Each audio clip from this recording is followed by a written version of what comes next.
Hey students, how are you? Fine? Perfect. So last class में हमने क्या देखा था? Instantaneous speed and instantaneous velocity का कुछ पार्ट देखा था. इस लेक्चर में हम लोग देखेंगे इंस्टेंटेनियस वेलोसिटी का remaining part and acceleration. Acceleration means instantaneous as well as average acceleration. So let's start. Now एक बहुत ही छोटा सा कॉन्सेप्ट है, ये देख लेते हैं. बहुत इंपॉर्टेंट है, लेकिन आप पॉज करके इसके बारे में सोचना. आपको बताना है ट्रू और false. Magnitude of average velocity is average speed and magnitude of instantaneous velocity is instantaneous speed. तो क्वेश्चन करते करते कई बार हमारे दिमाग में ये आ जाता है कि वेलोसिटी का मैग्नीट्यूड निकाल दिया तो क्या मिल जाएगी? स्पीड मिल जाएगी. ऐसा है या नहीं है? आप थोड़ा पॉज करके सोचना, वापस आना. तो पहला है magnitude of average velocity is average speed. तो करके देखते हैं. सपोज ये किसी पार्टिकल का पाथ है.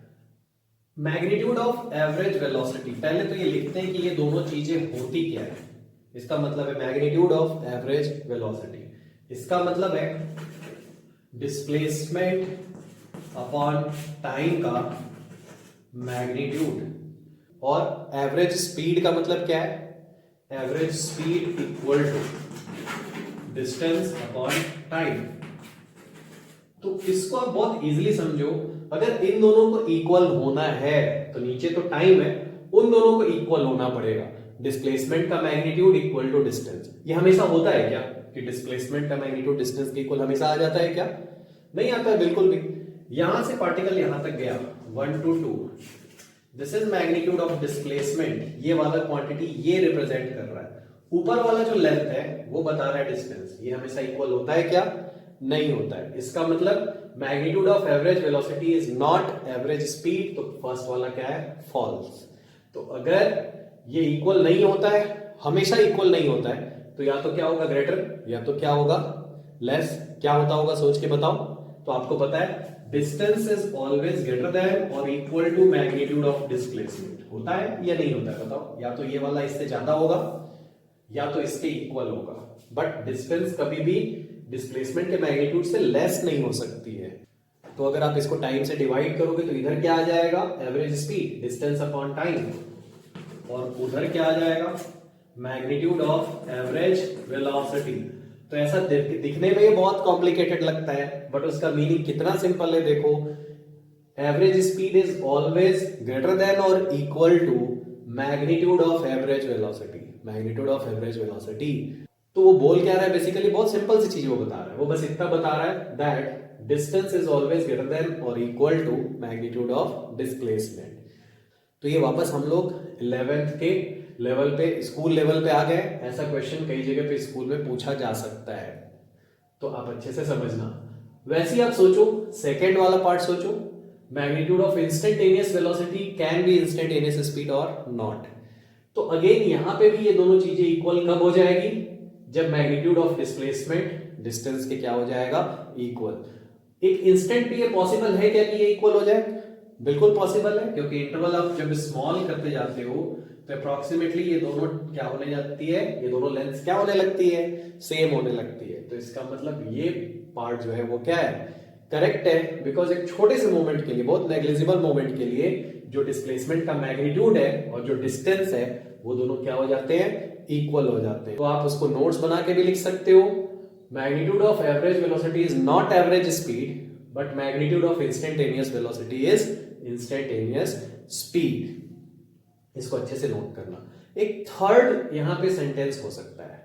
ना तो एवरेज लिखा है ना तो इंस्टेंटेनियस लिखा है. कुछ लोग बहुत स्मार्ट हैं, उन लोगों ने सोचा होगा ऐसा, that magnitude of velocity is speed. बस इतना लिखा हुआ है, ना तो एवरेज ना तो इंस्टेंटेनियस. तो वो ट्रू होगा या नहीं होगा? तो वो होगा ट्रू, क्योंकि अगर वो सिर्फ लिखा हुआ है magnitude of velocity is speed, इसका मतलब वो सेंटेंस किस पॉइंट के लिए लिखा हुआ है? इंस्टेंटेनियस के लिए. तो जब मेंशन नहीं होता है तो हम हमेशा किसके लिए लेते हैं उसको? इंस्टेंटेनियस के लिए लेते हैं. नाउ इसी में क्वेश्चन लेते हैं. अगर पोजीशन 2D या 3D में गिवन है तो कैसे निकलेगी वेलोसिटी? जैसे गिवन है position of a particle is x r vector equal to 2t square i cap plus 3t j cap plus 4k cap. बहुत सिंपल सा है. पोजीशन एक्स वाई जेड तीनों की गिवन है, आपको बताना है वेलोसिटी किसी भी मोमेंट पे और एक्सेलरेशन किसी भी मोमेंट पे। तो पहले तो वेलोसिटी निकालते हैं हम लोग। t equal to suppose 2 second पे आपसे पूछा गया व्हाट इज द वेलोसिटी, तो आप इसको जैसे डिफरेंशिएट करोगे क्या मिलेगी velocity.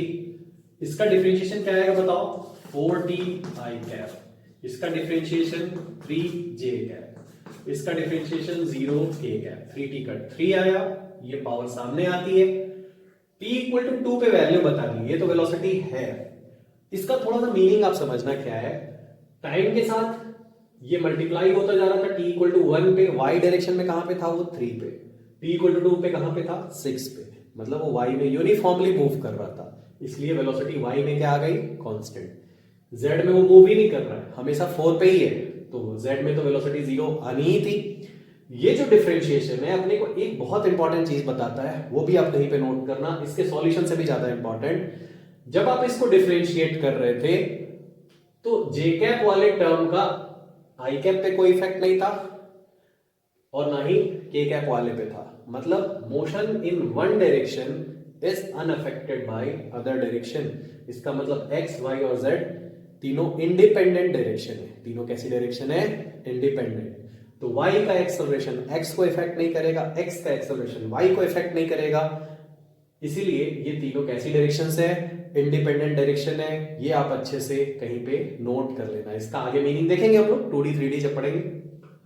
t equal to 2 second आप जब पुट करोगे तो ये वेलोसिटी कितनी आएगी बताओ, 8 i cap plus 3j cap. इसका मैग्नीट्यूड अगर आपको निकालना है, मतलब क्या निकालना है, स्पीड या इंस्टेंटेनियस स्पीड, तो क्या आएगा वो √8 square plus 3 square 64 plus 9 √73 metre पर second. So this is velocity and this is speed. इसमें एक बार और डिफरेंशिएट कर दिया होता तो क्या आ गया होता बताओ, इंस्टेंटेनियस एक्सेलरेशन। तो एक्सेलरेशन यहां पे मैं बता दे रहा हूं, हालांकि वो नेक्स्ट टॉपिक है। इसका differentiation 4i cap 0j cap 0k cap, ऐसा वो आगे अपने को देखना भी है। नाउ ये ग्राफिकल क्वेश्चन है, एनसीईआरटी में आप देखोगे बहुत सारे ग्राफ पे बेस्ड क्वेश्चन गिवन है, इसलिए बार बार मैं ग्राफ वाले क्वेश्चन भी साथ में कराता जा रहा हूं। अब आराम से थोड़ा सोचना, 0 to 7 सेकेंड आपको बतानी है distance and displacement. And next पूछा गया है when does the particle comes to initial position. पहले तो फर्स्ट पार्ट करते हैं, जैसे ही अपने को सॉल्व करना स्टार्ट करते हैं कुछ बच्चों को डाउट आता है, अरे t इक्वल टू 7 पे कहां था पार्टिकल, ये तो गिवन ही नहीं है, कितनी वेलोसिटी पे था ये तो पता ही नहीं है। बट वो निकाल सकते हैं हम लोग, और ऐसा कई बार किया जाता है क्वेश्चन में, तो आप थोड़ा सा समझना कैसे निकालेंगे। This tan theta equal to this tan theta, so tan theta की वैल्यू इधर से कितनी आ गई, परपेंडिकुलर अपॉन बेस, इधर से आ गई। सपोज करो आपने यहां पे वेलोसिटी ले ली है v, सो v अपॉन ये बेस, v अपॉन ये बेस, ये कितना है 2, सो इसका मैग्नीट्यूड यहां से मिलेगा बेसिकली, तो ये कितना होगा बताओ 4 मीटर पर सेकेंड। इसका मतलब दिस वेलोसिटी इज -4 मीटर पर सेकेंड। ये वेलोसिटी कितनी है, -4 मीटर पर सेकेंड। तो आप ऐसे निकाल सकते हो, सिमिलर ट्रायंगल से भी निकाल सकते हो, वही चीज आती है, परपेंडिकुलर बेस परपेंडिकुलर बेस। थोड़ा और समझना, इसका मीनिंग क्या हुआ, if in 5 second particles velocity changes by 10, 5 second में वेलोसिटी कितने से चेंज हो रही है 10 से, तो इधर 2 सेकेंड में कितने से चेंज होगी 4 से चेंज होगी। वैसा भी आप ओरली भी निकाल सकते थे, बट ये सिर्फ तब लगाना when this is same straight line, इधर स्लोप चेंज हो जाएगा। तो ये लगा पाते क्या हम लोग, बिल्कुल नहीं लगा पाते। दोनों तरफ थीटा सेम होता क्या, बिल्कुल नहीं होता। सिमिलर ट्रायंगल लगा पाते, बिल्कुल नहीं लगा पाते। सेम लाइन होगी तो आप ऐसा निकाल देना। अब आगे हम लोग सॉल्व करते हैं। 0 to 7 सेकेंड, अपने को डिस्प्लेसमेंट भी बताना है और डिस्टेंस भी बतानी है। नाउ एक चीज सोच के बताओ, 0 to 7 सेकेंड अगर ये वेलोसिटी है, अपने को डिस्प्लेसमेंट पे जाना है, तो हम लोग क्या निकालेंगे, एरिया या स्लोप।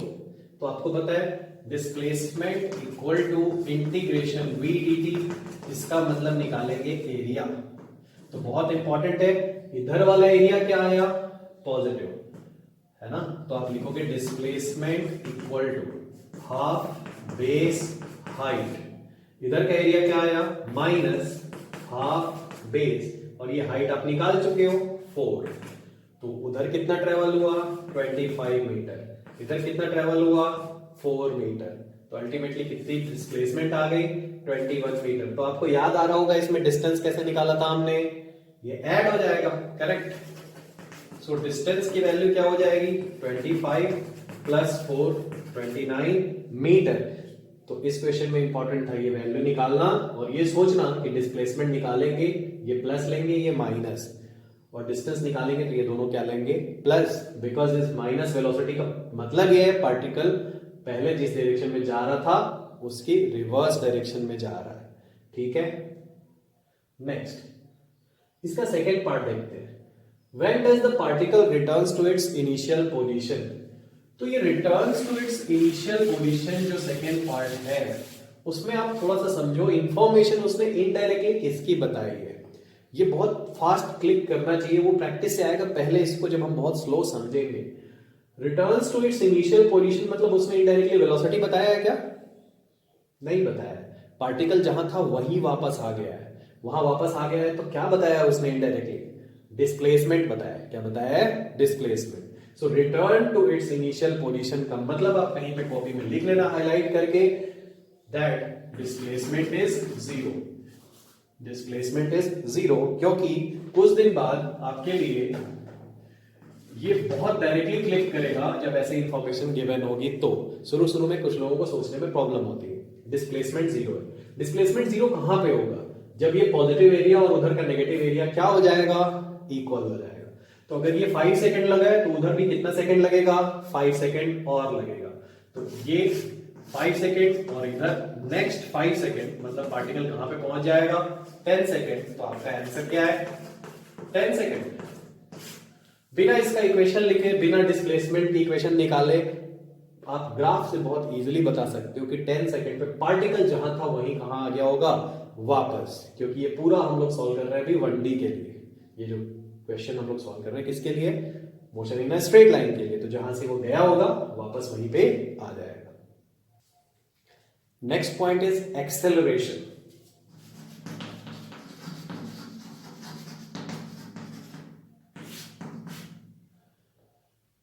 तो आप एक्सेलरेशन में लिख सकते हो, it is rate of change in velocity with respect to time, ये आप नोट कर लो, acceleration is rate of change in velocity with respect to time.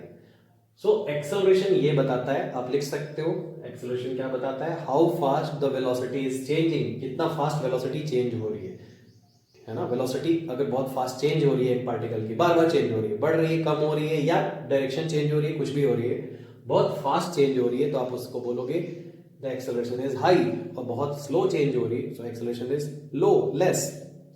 Now एक बात आप समझते हैं, ऑब्वियसली ये भी दो टाइप का होगा, एवरेज एक्सेलरेशन और वो होगा change in velocity upon time, final minus initial, here also final minus initial. Next is instantaneous acceleration dv by dt।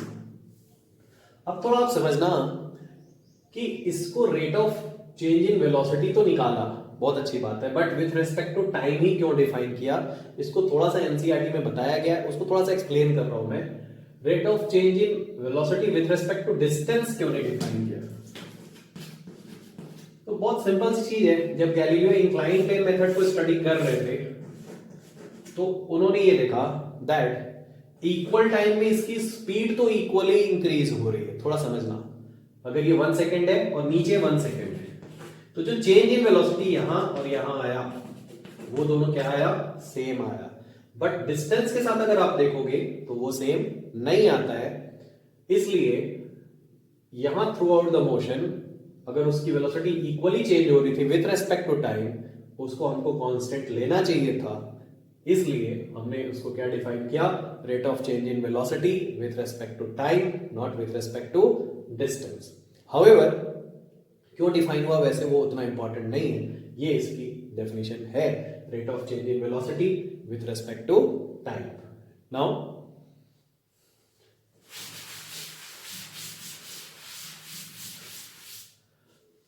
Now again इसके पहले तो फॉर्मूला बेस्ड क्वेश्चन कर लो, बिल्कुल बेसिक वाले, फटाफट करना। लेकिन position of a particle is 3e⁴. Find average acceleration from t = 1 to t = suppose 4 and instantaneous acceleration at t = 1 and t = 3 seconds. Now ये बहुत सिंपल सा है। एवरेज हमेशा निकालते हैं हम लोग इंटरवल के लिए, from here to here, instantaneous एक इंस्टेंट पे, तो उसको फटाफट कैलकुलेट कर देते हैं। इसको आपने नोट कर लिया होगा। पहले तो निकालना है इसका एवरेज या इंस्टेंटेनियस, कुछ भी निकालना है, वेलोसिटी तो निकालना ही पड़ेगा। So x = 3t⁴. This implies velocity equal to 12t³. 12t³ आ गई वेलोसिटी। t = 1 पे वेलोसिटी कितनी है? दिस इज 12 एंड t = 4 पे वेलोसिटी कितनी है? 12 × 4 का क्यूब। सो एवरेज एक्सेलरेशन क्या है बताओ? फाइनल माइनस इनिशियल, 12 4 का cube minus 12 divided by time interval is 3। तो ये कितना आ गया आप बताओ? 4 4 का cube minus 4, so that is 4 × 64 minus 1, 4 × 63, 252 metre पर सेकेंड स्क्वायर, 252 मीटर पर सेकेंड स्क्वायर। ये क्या है इसका एवरेज एक्सेलरेशन। इंस्टेंटेनियस निकालना है 1 and 3 पे, तो क्या करोगे बताओ? फिर से डिफरेंशिएट करेंगे इसको। ये थी वेलोसिटी, इसका डिफरेंशिएशन क्या होगा बताओ? That is 36t²। अगर आपको t = 1 पे निकालना है, सो एक्सेलरेशन क्या आएगा? 36 मीटर पर सेकेंड स्क्वायर। t = 3 पे निकालना है, सो एक्सेलरेशन इज 36 3 का स्क्वायर, 36 × 9 मीटर पर सेकेंड स्क्वायर। सो ये तो हो गए बहुत सिंपल से formula based question, that del v by del t is average and dv by dt differentiation is what? Instantaneous acceleration. ये कहां से निकाला हमने? dv by dt से। आप ऐसा लिख सकते हो यहां पे dv by dt। Now next चलते हैं।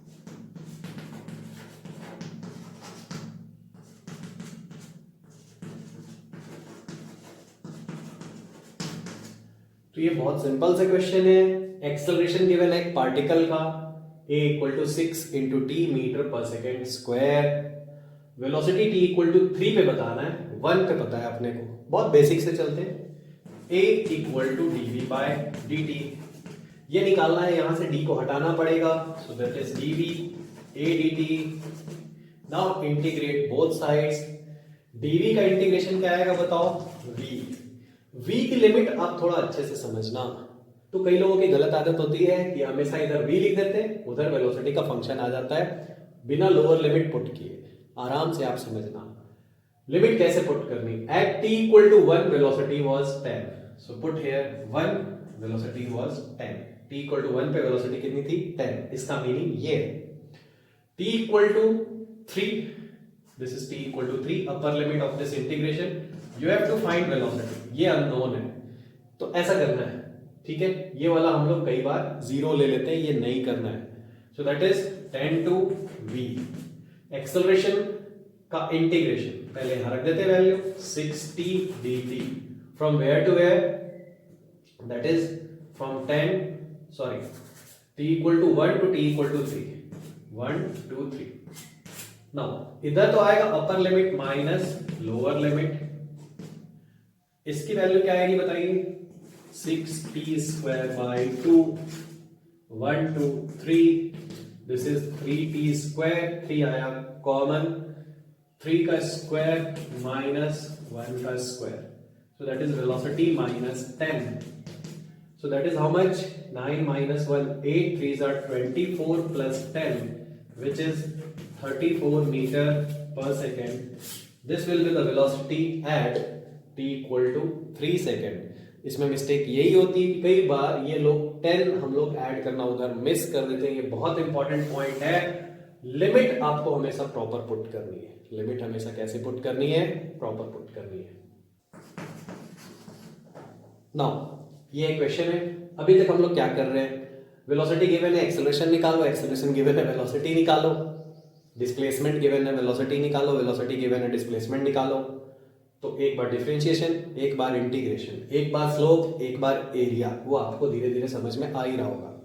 नाउ यहां अगर अपने को चेंज इन वेलोसिटी निकालना है, ठीक है, तो एक्सेलरेशन का इंटीग्रेशन करना चाहिए। Area under acceleration time graph equal to what? Change in velocity. Change in velocity.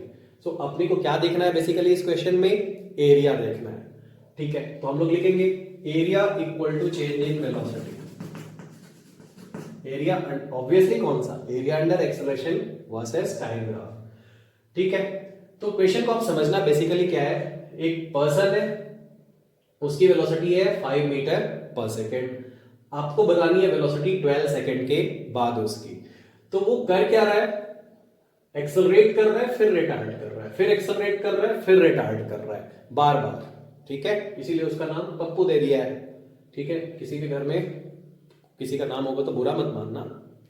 Now वो बार बार एक्सेलरेट कर रहा है, रिटार्ड कर रहा है। जैसे हम लोग नई नई बाइक चलाना या साइकिल चलाना या कार चलाना सीखते हैं तो क्या करते हैं? पहले एक्सेलरेट करते हैं, फिर स्लो डाउन करते हैं, स्पीड बढ़ाते हैं, फिर क्या करते हैं? स्लो डाउन करते हैं। तो वो ऐसे ही कर रहा है, बट अब उसने सीखा है तो स्पीड बढ़ाना भी चाहेगा, तो एक्सेलरेशन थोड़ा ज्यादा टाइम के लिए दे रहा है, रिटार्डेशन थोड़े कम टाइम के लिए दे रहा है। 4 second 2 second, 4 second again 2 seconds. However इसके ये तो हो गया उसका मीनिंग कि एक्चुअली ये ग्राफ क्या बता रहा है। सॉल्यूशन तो बहुत आसान है। एरिया 0 to 4 का कितना होगा बताओ? This area length into breadth 10 into 4 minus ये वाला एरिया लेंथ इनटू ब्रेड्थ कितना? 2 into 5। नेक्स्ट वाला अगेन ये 10 into 4 40 माइनस ये again 10 equal to final minus initial. Initially particle की वेलोसिटी थी 5, so this is 30 and 30 60, so final velocity is 65 metre पर second. तो उसकी वेलोसिटी t इक्वल टू 12 पे जाके हो जाएगी 65 मीटर पर सेकेंड। अब थोड़ा आप इसको अच्छे से समझना कि एक्सेलरेशन टाइम ग्राफ गिवन था, एरिया निकाल दिया, चेंज इन वेलोसिटी आया, यही समझना है आपको। दिस इज नॉट वेलोसिटी, ये क्या आएगा हमेशा? Change in velocity. ये जो 60 आ रहा था area, that was not velocity, this was not final velocity, it is change in velocity always। तो पहला इंपॉर्टेंट पॉइंट ये। दूसरा, कुछ पॉइंट्स जो मैं बता रहा हूं उसको आप सोचते जाना, क्योंकि ये छोटे छोटे पॉइंट्स कई लोगों के कंफ्यूजन होते हैं, बहुत अच्छे ब्रिलियंट स्टूडेंट्स के भी कई बार कंफ्यूजन होते हैं। एक कंफ्यूजन बच्चों का आता है that how can a particle start with some velocity. Particle तो हमेशा 0 से स्टार्ट करता था सर। स्टार्ट का मतलब तो हम लोग क्या लेते थे? 0। अब यहाँ t इक्वल टू 0 पे ही लिखा हुआ है, वेलोसिटी 5 मीटर पर second. So can a particle start with some velocity or not? It can. How? Suppose एक कोई बॉल है, आपने उसको थ्रो किया ऊपर, तो जब आपने थ्रो किया उस समय इसके पास कुछ वेलोसिटी थी या नहीं थी? नहीं होती तो जाता कैसे ऊपर? थी वेलोसिटी, ग्रेविटी इसको कम कर रही थी, ठीक है। अब आप कुछ लोग दिमाग लगाओगे, सर जब यहाँ नीचे से फेंका तो उस समय तो 0 थी वेलोसिटी, एकदम से t इक्वल टू 0 पे। इट डिपेंड्स कि आप t इक्वल टू 0 कौन सा मोमेंट ले रहे हो, इसको आप अच्छे से समझना। एक और एग्जांपल से, अगर ये एक कोई बुलेट प्लस गन सिस्टम है, यहां से बुलेट फायर होती है यहां से ऐसा, सो जैसी यहां से जब ये बाहर निकल रही है उस मोमेंट को मैं लेना चाह रहा हूं t इक्वल टू 0। उस मोमेंट से मैं मोशन को स्टडी करना स्टार्ट करना चाह रहा हूं। So the bullet has some velocity at t equal to 0 और नॉट। उसके पास कुछ वेलोसिटी थी या नहीं थी? थी। इसका मतलब particle can start with some velocity. बहुत सिंपल सा पॉइंट है।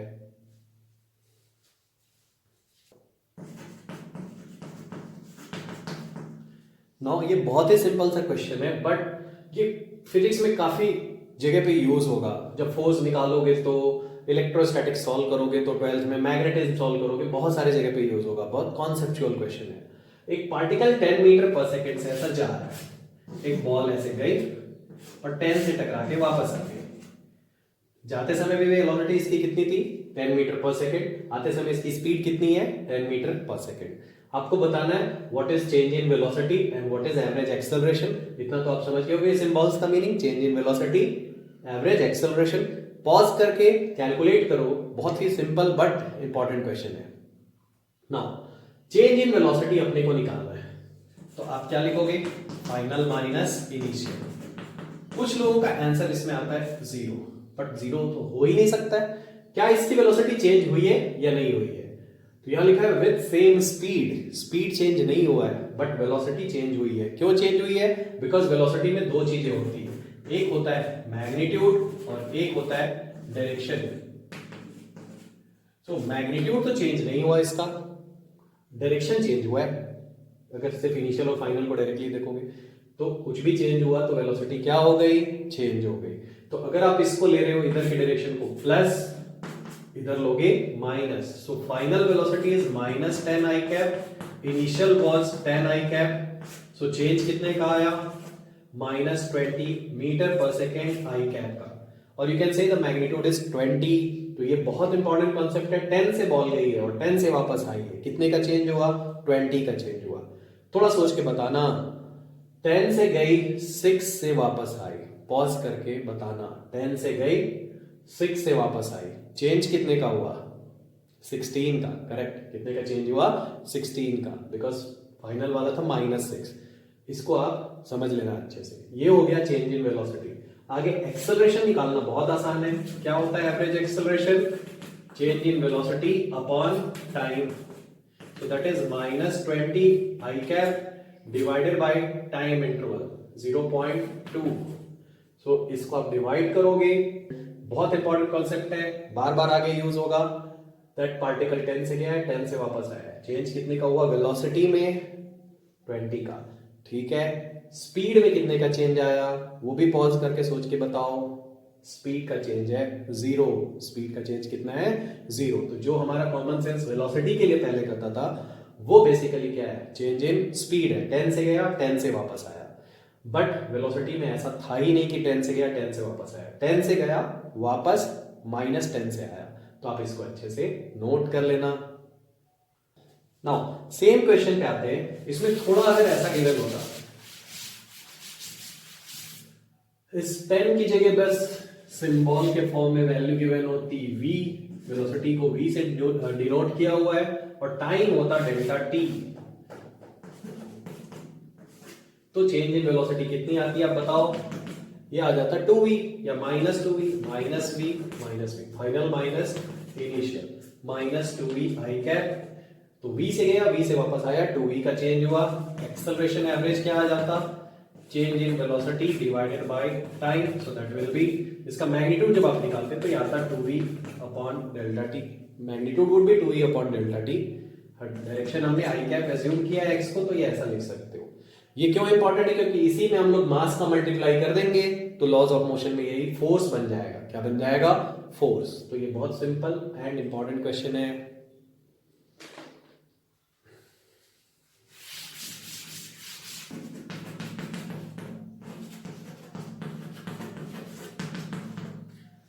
नाउ उसी के जैसा क्वेश्चन है, बस ये 10 मीटर पर सेकेंड से बॉल की जगह कार जा रही है ईस्ट में, बट ये वापस नहीं आ रही है। किधर जा रही है, सडनली उसने कैसा टर्न ले लिया है, लेफ्ट टर्न ले लिया है। कैसा देख लिया है, कैसा टर्न ले लिया है, left turn. Sudden left turn 90 degree का भी लिख सकते हो, it takes 90 degree left turn, है ना, 90 डिग्री का लेफ्ट टर्न इसने लिया है। अब इसको थोड़ा आप अच्छे से समझना। इसमें भी 10 - 10 0 तो बिल्कुल नहीं करना है, that is change in speed. अपने को निकालना है चेंज इन वेलोसिटी। तो पिछले क्वेश्चन के जैसा ये आएगा क्या, 10 and 10 20 आएगा क्या, नहीं आएगा। गुड, क्यों नहीं आएगा, बिकॉज इनिशियली ये जा रहा था इधर, इनिशियल वेलोसिटी इधर ईस्ट लेते हैं हम, इसके लिए लेफ्ट उधर है towards north, so that is final velocity. आराम से लिख लो, initial velocity 10 I cap, final velocity 10 J cap. So change in velocity equal to final minus initial.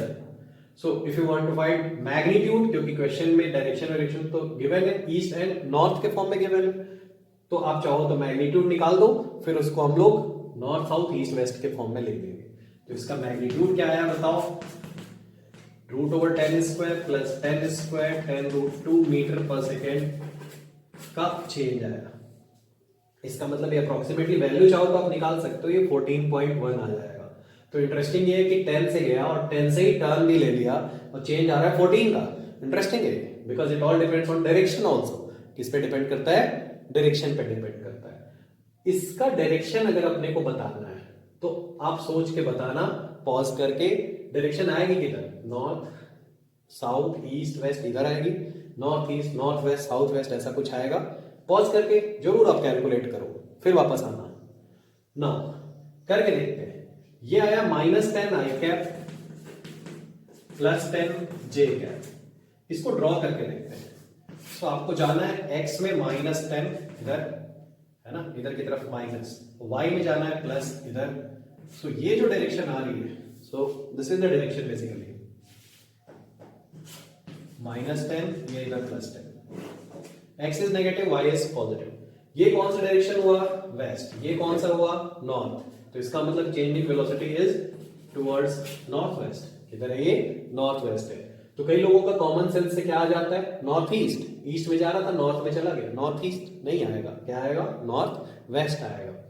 इसको ओरली कई लोगों को बताना है, मान लो कि ये कौन सी डायरेक्शन में आएगा, तो आराम से सोचना। चेंज इन वेलोसिटी का मतलब आपने क्या लिखा? शॉर्ट मेथड बता रहा हूं, फाइनल माइनस इनिशियल। फाइनली कौन सी डायरेक्शन है? नॉर्थ। इनिशियली कौन सी थी? ईस्ट। ईस्ट का माइनस क्या होगा? West. So that is north west direction. कौन सी डायरेक्शन होगी? North west direction. बट समझना, स्पीड में चेंज नहीं आया था, इसीलिए आप एग्जैक्टली नॉर्थ वेस्ट लिख पा रहे हो। नॉर्थ वेस्ट का मतलब है 45 डिग्री। अगर ये स्पीड चेंज होगी तो वो किसी एंगल पे आएगा, बट आएगा नॉर्थ और वेस्ट के बीच में ही। और वैसा क्वेश्चन हम लोग कर चुके हैं कि एंगल बताते कैसे हैं। तो ये एक इंपॉर्टेंट क्वेश्चन था, आराम से इसको आप समझना। एवरेज एक्सेलरेशन क्या होगा? इसी को किससे डिवाइड कर दोगे आप? करेक्ट, टाइम से डिवाइड कर दो। So average acceleration is 10√2 divided by 0.2. So that is 100/2, 50√2 meter per second square in same direction, north west direction. So ये approximately वैल्यू कितनी है? 70। कितना है ये? 1.4 into 50, 70 मीटर पर सेकेंड स्क्वायर। आगे एक दो क्वेश्चन मैं कॉम्पिटिटिव के लिए करा रहा हूं, स्कूल में उतना पूछा नहीं जाता है, आप आराम से थोड़ा समझना।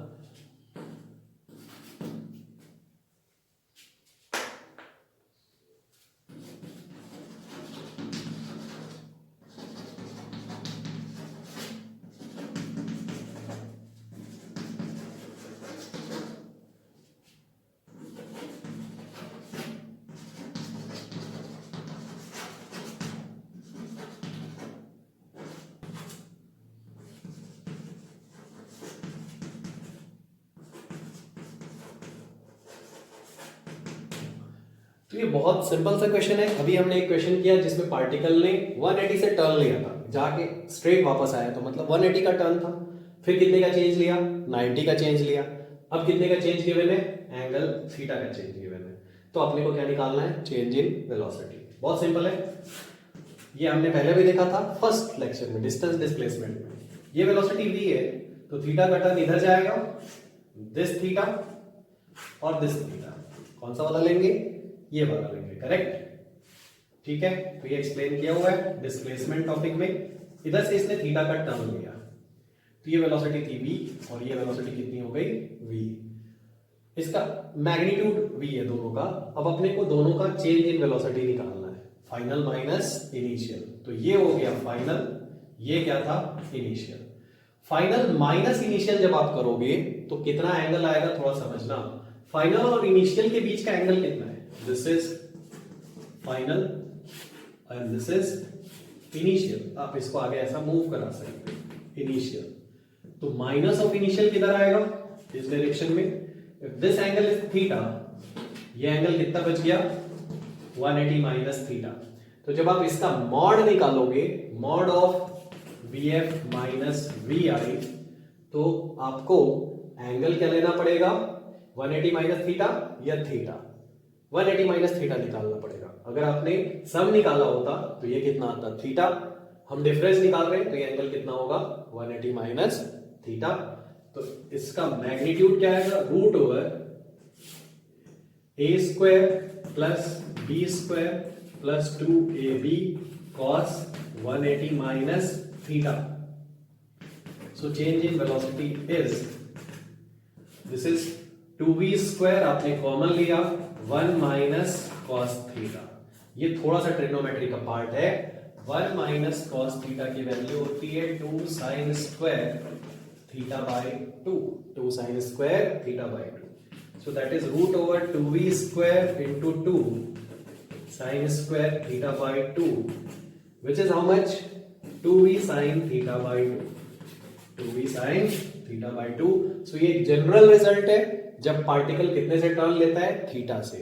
तो आप थोड़ा सा समझो, पिछले दोनों क्वेश्चन को क्या है एक्सप्लेन कर पाएगा क्या? बिल्कुल कर देगा। 180 का जब टर्न लेगा, पार्टिकल इधर गया वापस आगे इधर चला गया, 180 का टर्न लेगा, इधर गया सेम उसी पाथ पे वापस आना, मतलब कितने का टर्न हुआ, 180 का। अगर आप यहाँ 180 पुट करोगे तो 2v आएगा, वहां भी आ रहा था 10 और 10 का चेंज, 20 आ रहा था वेलोसिटी का चेंज। नेक्स्ट अगर 90 वाले के लिए निकालोगे तो 90 बाय 2 45 डिग्री, रूट 2v आएगा। इससे पहले वाले क्वेश्चन में कितना आ रहा था, रूट 2v आ रहा था। तो ये एक जनरल फॉर्मूला है, बहुत इंटरेस्टिंग है। इसमें क्या मिस्टेक होती है कई लोगों से, यहां हम लोग थीटा ले लेते हैं, बट वहां लेना क्या है, 180 माइनस थीटा। तो ये बहुत सिंपल सा है, कॉम्पिटिटिव के लिए इंपॉर्टेंट है क्वेश्चन, बोर्ड के लिए नहीं है। तो आप ये नोट कर लेना कहीं पे। ना इसमें कुछ क्वेश्चंस आपने देखे होंगे कि अगर पार्टिकल सर्कल में घूम रहा है तो एवरेज वेलोसिटी बताओ, एवरेज एक्सेलरेशन किसी भी ड्यूरेशन के लिए बताओ। तो उसमें वेक्टर अप्लाई होगा, और कई लोगों को अभी वेक्टर में प्रॉब्लम जा रही है, तो जो अच्छे से हम लोग 2D में वेक्टर पूरा पढ़ लेंगे तो उसको वापस हम लोग उस क्वेश्चन को वहां पे मैं करा दूंगा। So that's all for instantaneous velocity and speed, instantaneous and average acceleration. So next class में हम लोग पढ़ेंगे इक्वेशन ऑफ मोशन। आपको पता है पूरी फिजिक्स में ऑलमोस्ट यूज होता है, तो बहुत ही इंटरेस्टिंग टॉपिक है। काफी कुछ उसमें आप 9th में पढ़ चुके हो, काफी कुछ हम लोग उसमें नया जानेंगे कि कई बार कहाँ कहाँ पे मिस्टेक हो जाती है सिर्फ 9th तक की चीजें जानने से। तो आगे हम लोग उसको देखेंगे नेक्स्ट क्लास में। Thank you very much.